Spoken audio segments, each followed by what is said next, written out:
Class first year کی تیسری نظم تسلیم و رضا کا تیسرا بند ہے۔ گر اس نے دیا غم تو اسی غم میں رہے خوش، اور اس نے جو ماتم دیا ماتم میں رہے خوش۔ کھانے کو ملا کم تو اسی کم میں رہے خوش، جس طور کہا اس نے اس عالم میں رہے خوش۔ تشریح طلب اشعار میں درویش خدا مست لوگوں کی کیفیت تسلیم و رضا کا ذکر کیا گیا ہے۔ اگر اللہ تعالیٰ اپنے مخلص بندوں کو غم کے ذریعے سے آزماتا ہے تو وہ رب کا شکوہ نہیں کرتے، ایام غم میں بھی شکر بجا لاتے ہیں، دعا و مناجات میں یوں گویا ہوتے ہیں: اے ہمارے مولا، تو کتنا مہربان ہے کہ ہم تجھ سے غافل ہو گئے تھے، تو نے غم ہمارے شامل حال کر کے اپنا قرب عطا کیا ہے۔ ہم تیری اس عنایت پر تیرے ممنون احسان ہیں۔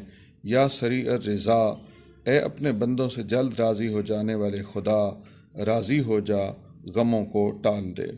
بقول شاعر: میری بے کسی کا عالم ہے میرے لیے مبارک، کہ ہمیشہ گرتے گرتے تیرا آسرا لیا ہے۔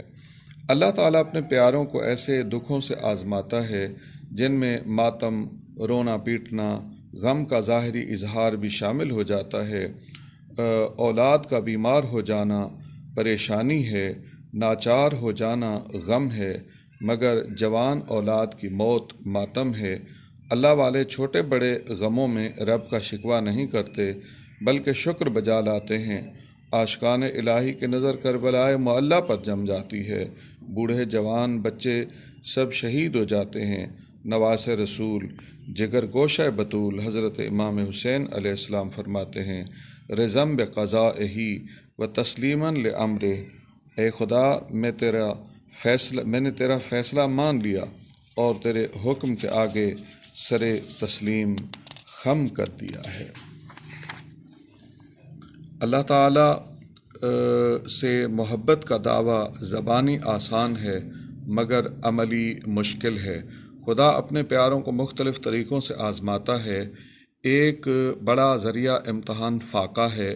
ضروری تو نہیں کہ بندے کو ہر وقت رزق کشادہ ملے۔ قحط سالی، سیلاب، طوفان، مصیبتیں فصلیں اجاڑ دیتے ہیں، بیماری، تنگ دستی اور فاقہ کشی کا سامنا ہوتا ہے۔ اس عالم میں دوستان خدا کی زبان شکوہ کناں نہیں ہوتی۔ رب کو رازق مان کر اس کی عادلانہ تقسیم پر شکر بجا لاتے ہیں، کسی کے سامنے دست سوال دراز نہیں کرتے۔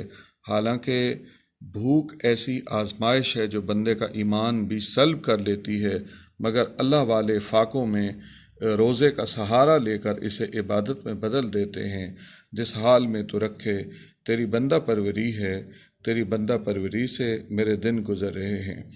عاشقان الہی رب کے اوامر و نواہی کے پابند ہوتے ہیں۔ انہیں ان کا دوست یعنی خدا جو حکم دیتا ہے وہ بجا لاتے ہیں، اور جس سے منع کرتا ہے اس سے رک جاتے ہیں۔ فرائض و واجبات کی ادائیگی کے پابند، حرام و منکرات و مکروہات سے دور زندگی بسر کرنے والے ہی پیکر تسلیم و رضا کہلاتے ہیں۔ احکام الہی کی بجا آوری میں مصروف یہ لوگ کبھی اعتراض وارد نہیں کرتے کہ اللہ نے ہمیں یہ حکم کیوں دیا۔ موسم سرما کی نماز تہجد اور موسم گرما کے روزے انہیں مرغوب ہوتے ہیں۔ عشق الہی کی راہ کے مصائب انہیں لطف دیتے ہیں۔